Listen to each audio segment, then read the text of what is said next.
Hello, my name is Tracy, and I thank you for tuning in to Standard Imaging's Out of the Gray, the world's fastest growing radiation oncology and medical physics podcast.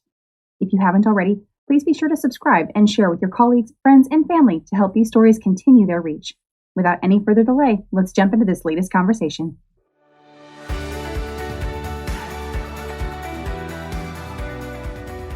Hello, everyone, and welcome back to another episode of the Out of the Gray, the podcast where we discuss all things radiation oncology and medical physics.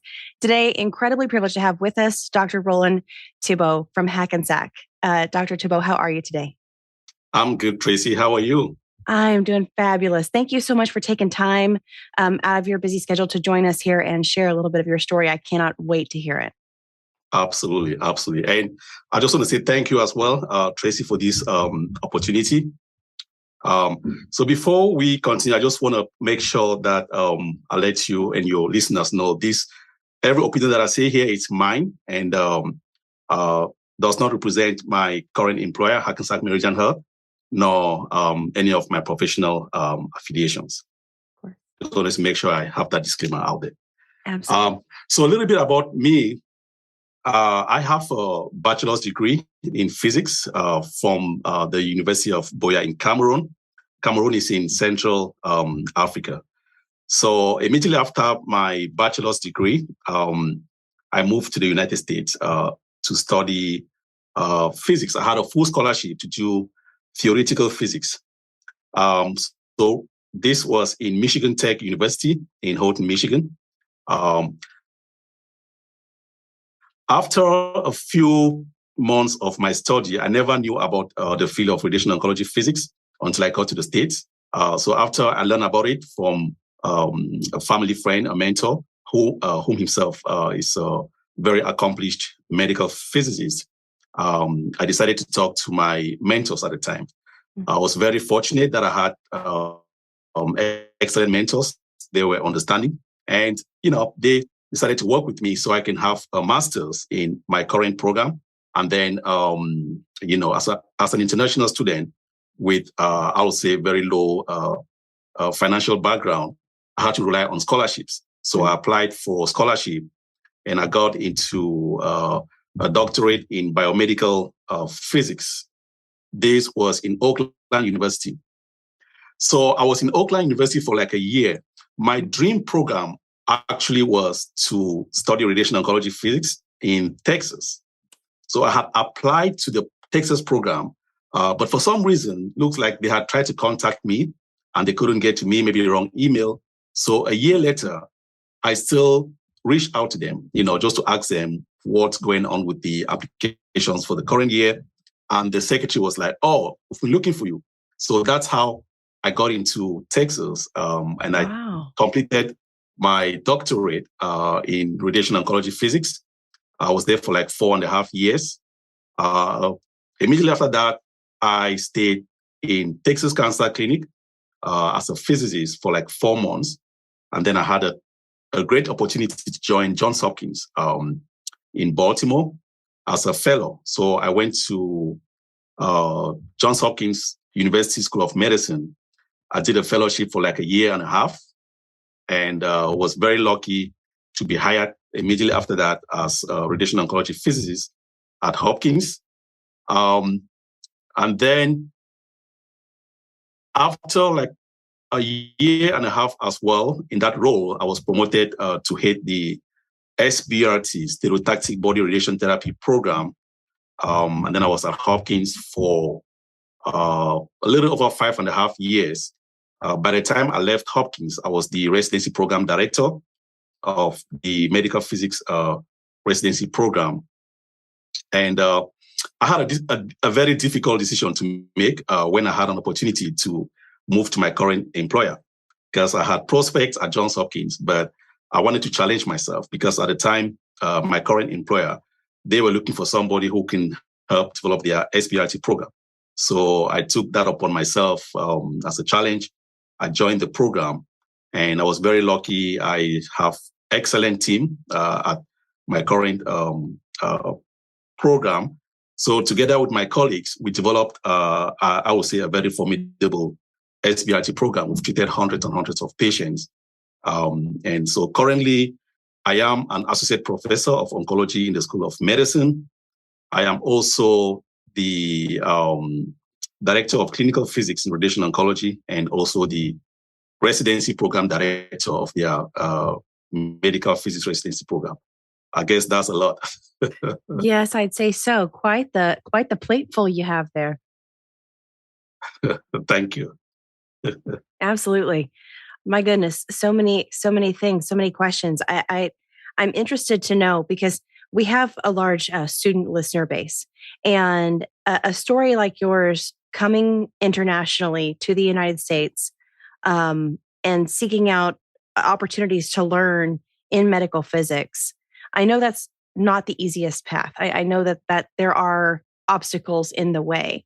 For our listeners currently in Africa, or currently in I know we have listeners in Asia and Europe and South America as well, coming to the United States and seeking opportunities in medical physics, what pieces of advice might you have for those individuals trying to follow in your footsteps today?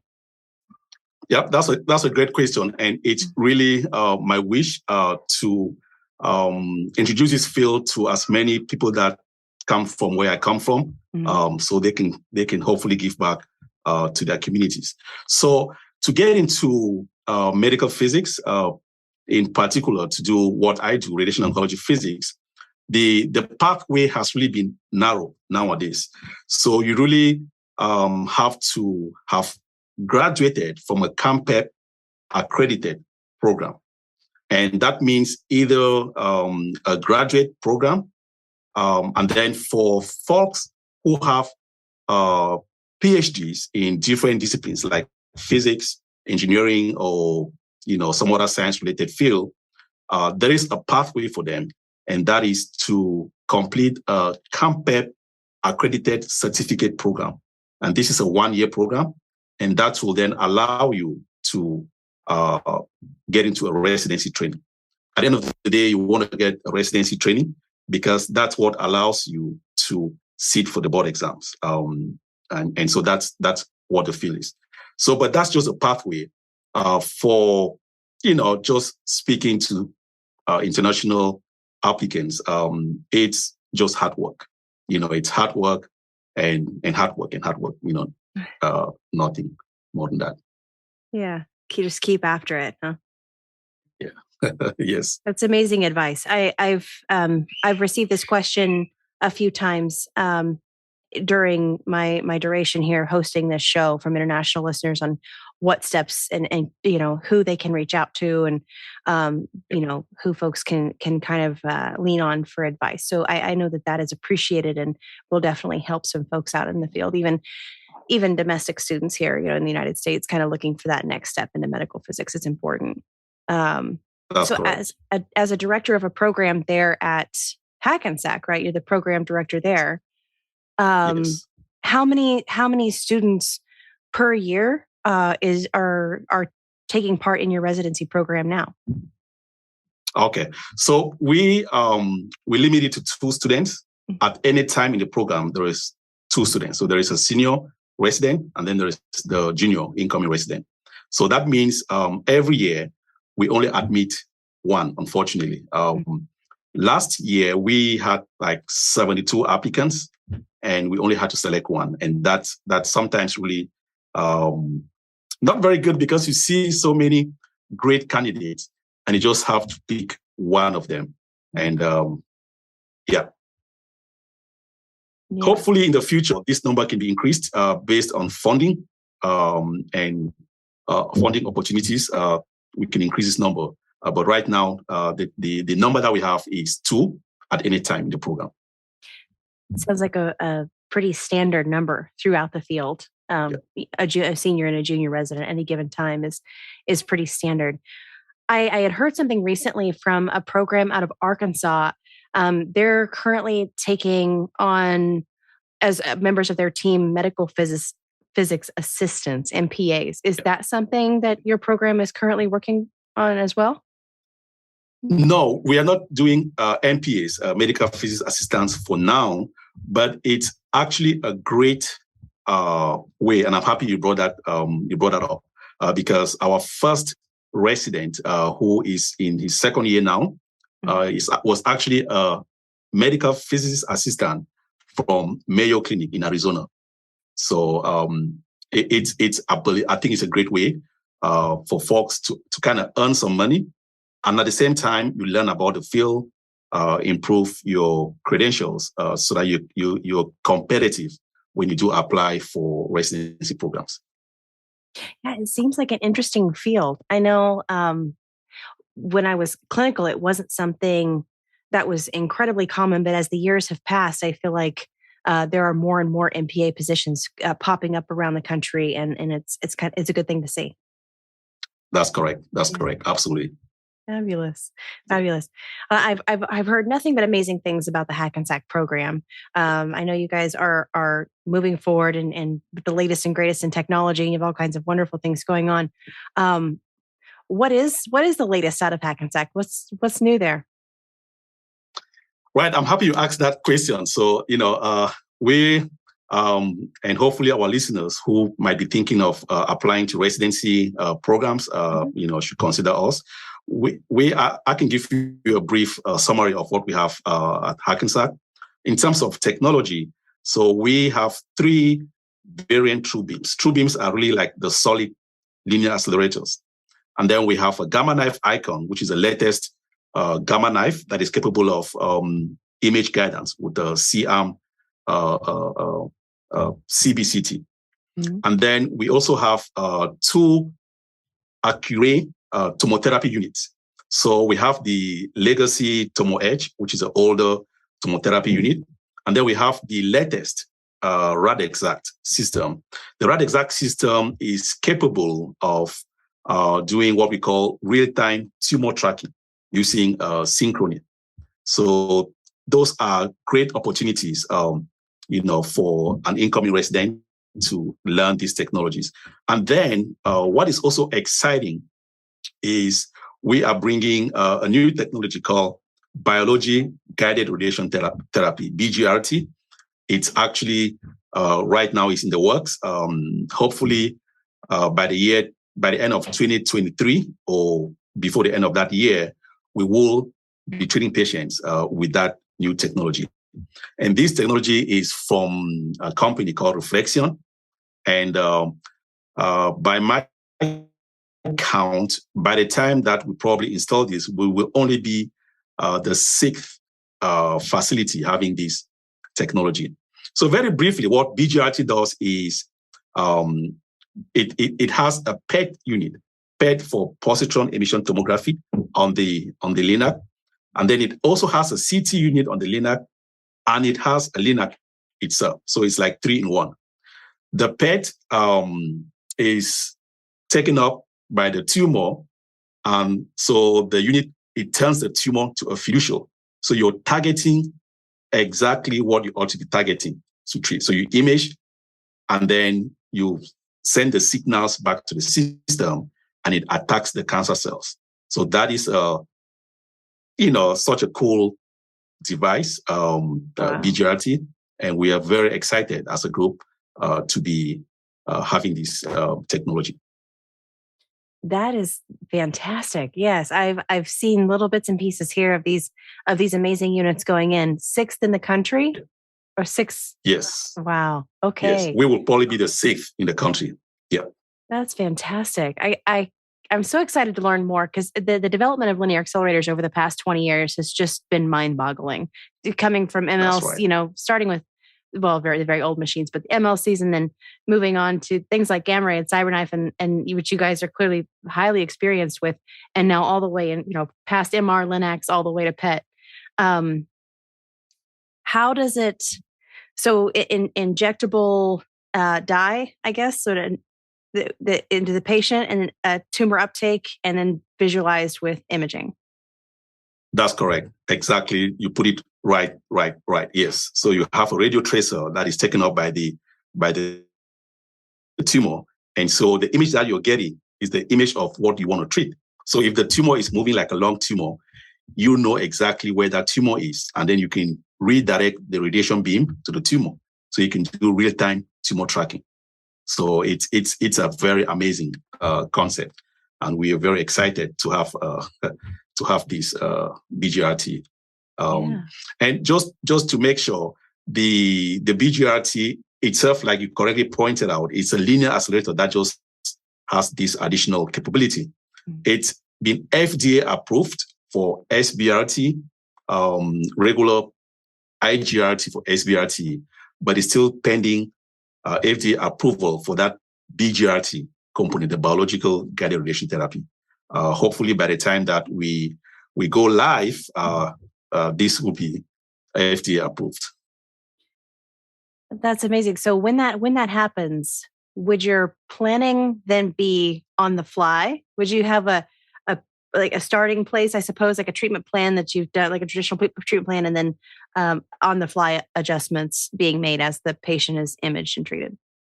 Yes, that's a great question. So you're talking about adaptive radiation therapy. Mm-hmm. Yes, there's going to be a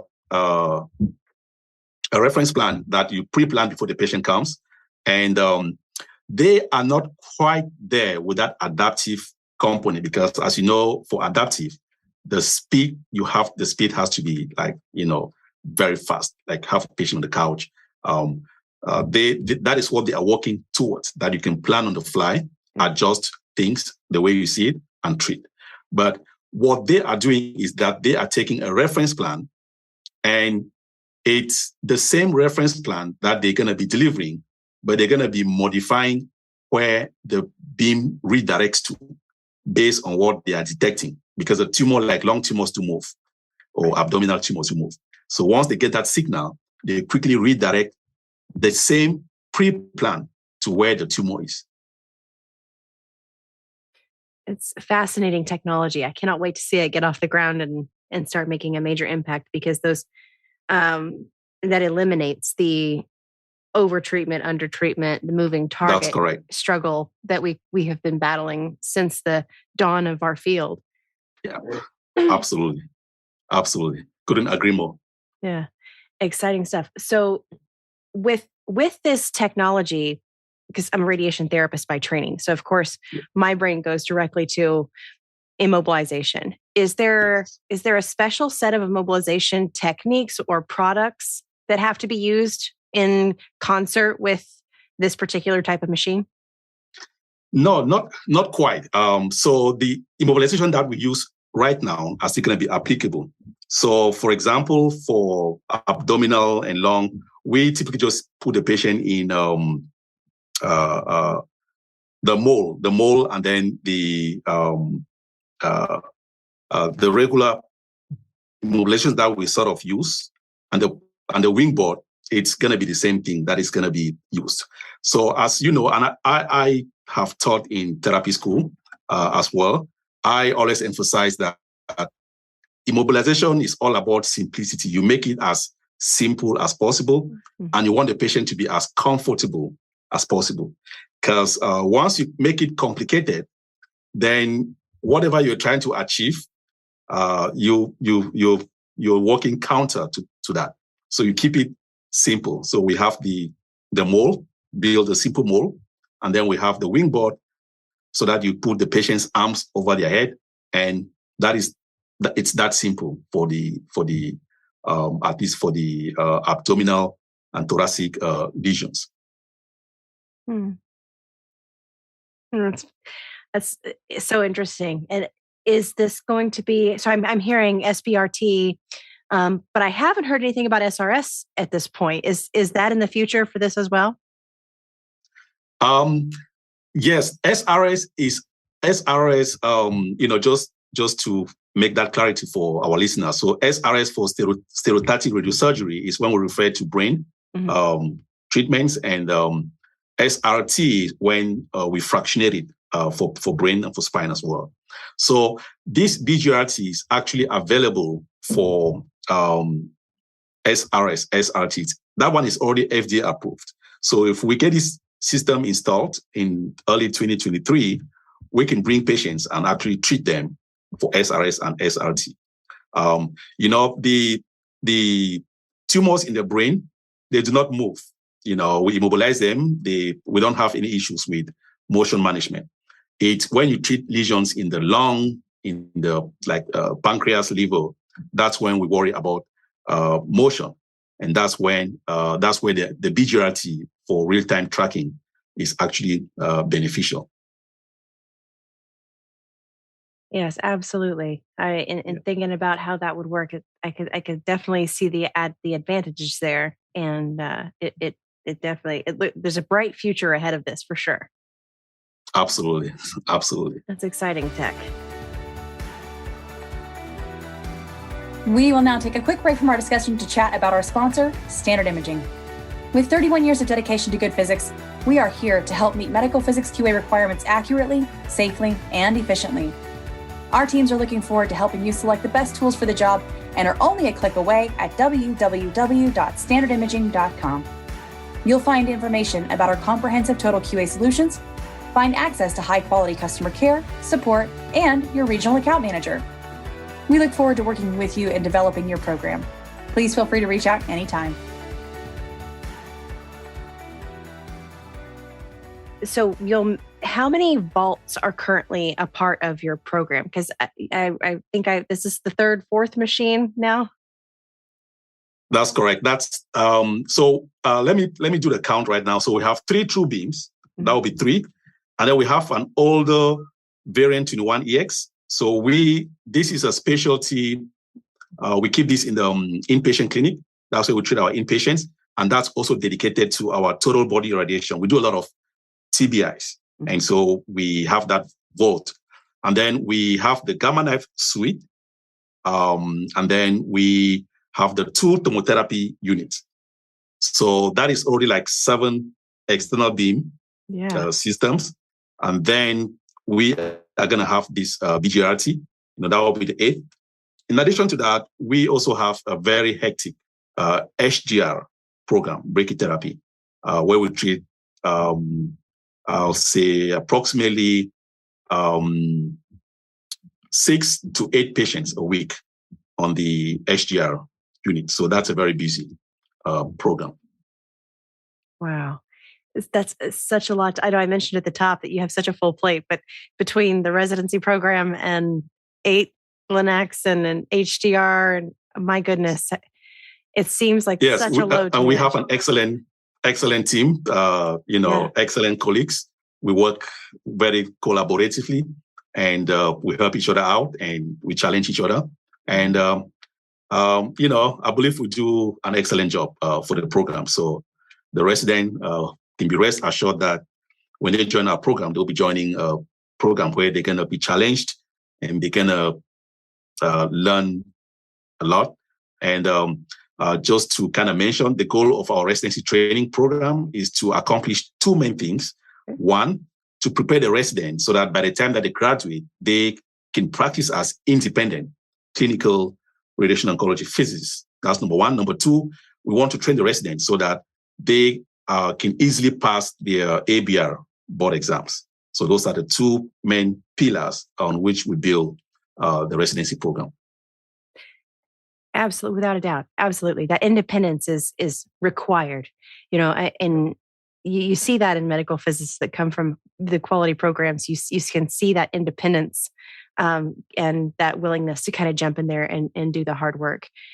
I know we've talked a little bit in previous episodes of Out of the Gray on soft skills and what it takes to be a leader in a facility. And it sounds from listening and the details of your program here, it sounds like the leadership side is also very important. That communicative, educational, that part of the educational process where you learn to lead and communicate and share and work together is also, it seems to be maybe a third pillar of your program there. Absolutely. And that's a very good point. The leadership is something that we emphasize to our residents, and we emphasize to them to kind of speak up. And in our field, as you know, as a former radiation therapist, we emphasize to our residents that the best that we want them to do is to assure safety. If you don't know something, you ask. don't make up anything. So once you have that in mind, that you want to treat the patient safely and to keep everybody, including radiation workers, safely, you've already done much of what you're supposed to do to learn as a radiation oncology physicist. And then communication is something that we also teach. As a leader, communication is very important. So that's why we make sure that in the course of their training, we have rotations where they interact with other members of the field. It's an interdisciplinary field. You have the radiation therapists, you have the dosimetrists, you have the radiation oncologists, you have the nurses, you have the nurses assistants, engineers, IT specialists. We encourage that interaction. And those are just qualities of a good leader. And, sharing knowledge and collaborating in little projects and then presentations, we kind of train them. We are very happy with the residents that we have thus far, and we're very happy with the progress that they are making towards their residency training.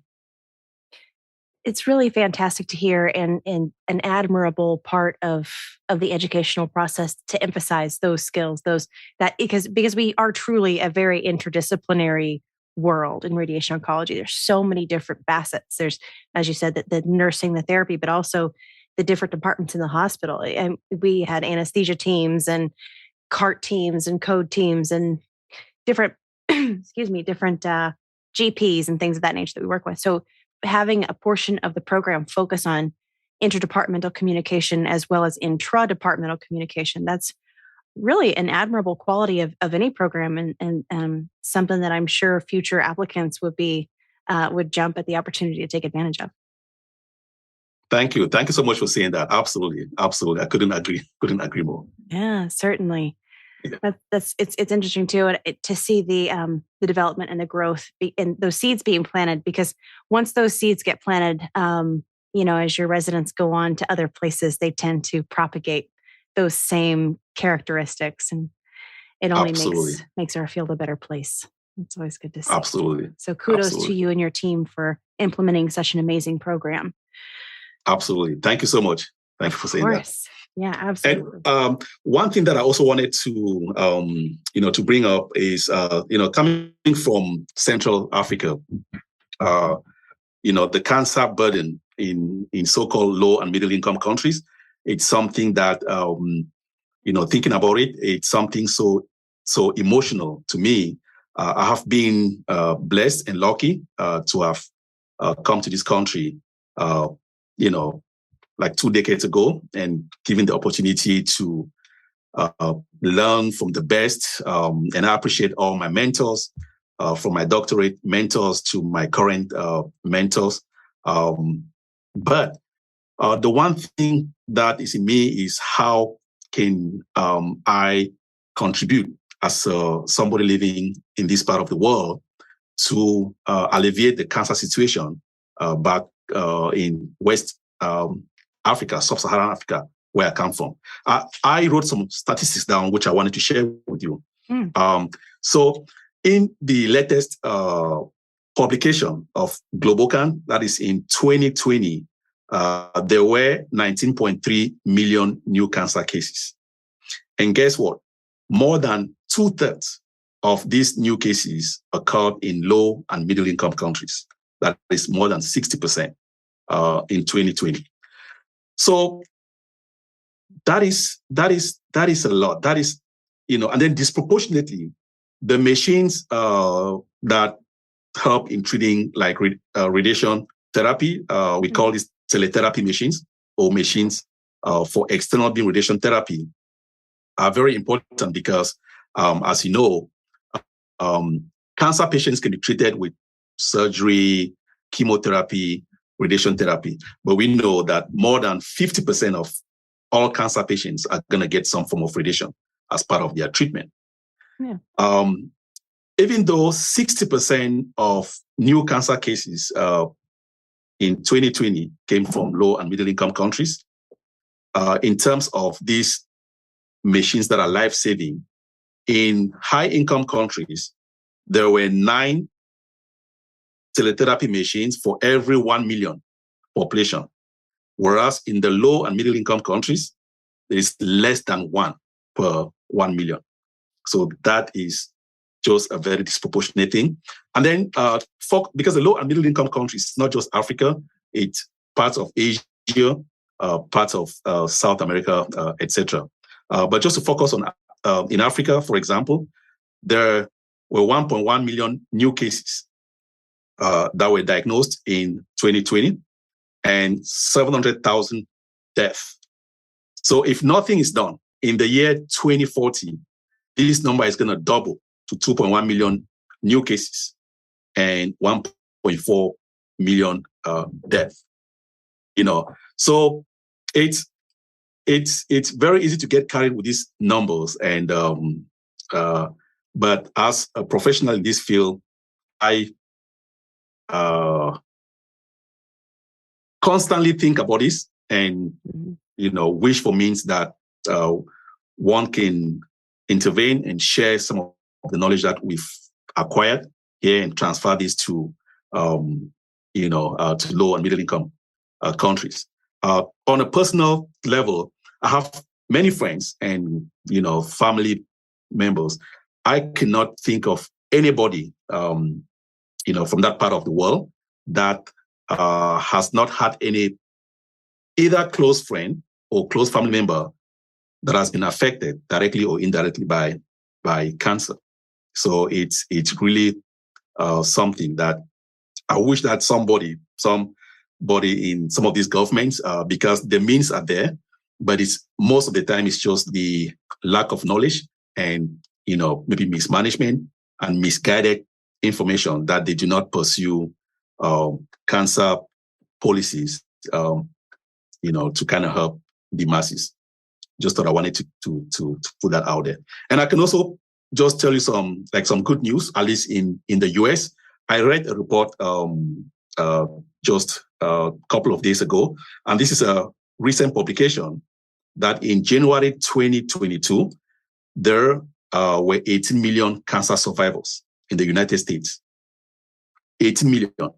Compare this to 1971, where there were only 3 million cancer survivors.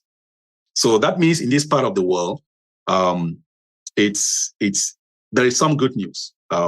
It's still a horrible disease, but there is some good news because of improvements in new therapy techniques, etc. So the wish is that some of these philanthropists or rich countries can tap into, mostly I believe, like diasporas, like myself, with expertise in this field, and get together and see how some of these can be transferred to low and middle income countries. Such a meaningful piece there to share with me, and I'm so grateful that you bring these things up, because it's the good news is wonderful, that where cancer treatment is available, where early screening is available, where these opportunities exist, as you said, in all over in certain countries. There is such a lack of availability of resources in some of these poorer nations and poorer regions of the world. How do we start?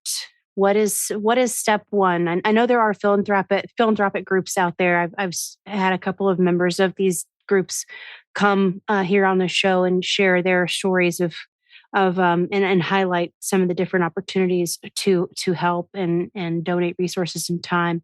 But from your perspective, what is the next step? How can folks start helping today to make a difference for those in need right now? Yeah, so I think the first thing is really sensitization, and the governments need to play a great role in this. There are some countries that there is no cancer program at all. Nothing. There's no strategy at all. There is no program. That means people are not getting vaccinations that can save lives, like, some cancers are just because of lack of simple things like vaccination. And then the teletherapy machines, it's something that the private sector can do a lot, but I think the government needs to play a bigger role, because the unfortunate thing is that most of the like the rich elites, maybe the government officials, when they get affected, they can afford to come to like the US. I certainly am aware of that, like especially when I was at Johns Hopkins, where they can get treated. A treatment for breast cancer can take somewhere around $50,000. Mm-hmm. And these international patients are going to pay out of pocket. Prostate can take up to like $70,000. So you can imagine, and they can afford this because they have the money. But what they don't understand is that if instead of sponsoring like 20, 30 family members, they can put this money together and they can build a solid clinic that can actually treat, have these treatments right where they are. So it's just that knowledge and that sensitization. And I also get it. I get it sometimes because I cannot pretend to say that is the biggest on their scale of things to worry about. Somebody who is hungry, somebody who cannot afford, who's not sure of where the next meal is going to come from. The last thing that a person is going to think about is to go get a mammogram. Sure. That is unfortunate, but that is just the truth. So I want to make sure that I'm not just completely neglecting that, because I was at one time in my life part of that mass. So when I came to the US, and the definition of poverty line was people who live on less than $2 a day, I just did a simple math, and that was laughable, because that is what 70-80% of folks back in that part of the world, they can't even afford $2 a day. That's a lot of money that people can actually live on, and that is not even considered poverty line, if you were to ask me. So yes, it's a lot of like sensitization. It's a lot of reaching out. They should reach out to the diaspora. There are many folks like myself that are willing to actually contribute for free, because we've been blessed to acquire knowledge and actually work in a profession where we are paid very well. And so to contribute knowledge, it's just time now. It's a matter of time. And with technology, you don't have to be physically there. You can do these consultations, over the internet. Zoom, this same Zoom can work with any consultation, with any planning, with any discussions. So that is a starting point. Those discussions have to be had. These countries have to identify the folks that can relate to the conditions happening in these countries more than even the donors that have never lived that life, and put them together and discuss what is the best way forward, and they will get, in my opinion, the best advice. Without a doubt, yeah. That interior level of understanding is will be monumental in making the shift towards higher levels of care in these parts of the world where it is so desperately needed. Absolutely. It's an amazing thing to share, and something I look forward to any opportunity to help with. Obviously, there's so much that can be given. I feel like there's ways to help that maybe haven't been discovered yet. So if our listeners are out there and have additional ideas on how to help, please feel free to reach out, and let's start making some good waves. Absolutely. And this opportunity is just an amazing. You never know who's going to listen to this, and this can be a changing moment for some folks. So I really appreciate this opportunity.